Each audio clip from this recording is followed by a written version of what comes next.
এ হলো এ কি আছে?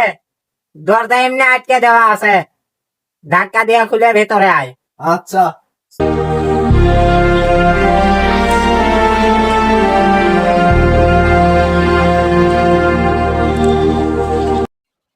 তুই এটা কি করেছ?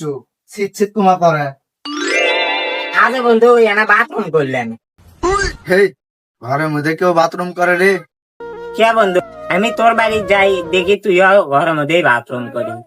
ও আমার বন্ধু ইমরান আছে না, ওর বাড়ি যাই দেখি উইও ঘরের মধ্যেই বাথরুম করে। ওর ঘরে এনা পাকা ঘর, ঘরের মধ্যেই বাথরুম। বন্ধু আমার তো টিনের ঘর, আমার তো আর ঘরের মধ্যে বাথরুম নেই। তা বন্ধু তোরা ঘরের মধ্যে বাথরুম করিস, আমার কি আনা ঘরের মধ্যে বাথরুম করার শখ হয় না? না পা, আমার আনা ঘরের মধ্যে বাথরুম করি না। সাহেব, ওই ঘরের মধ্যে কোনোদিন কেউ বাথরুম করে? শালা সাহেব, ওই তোর সাথে আর ভিডিও বানাম না, থাক।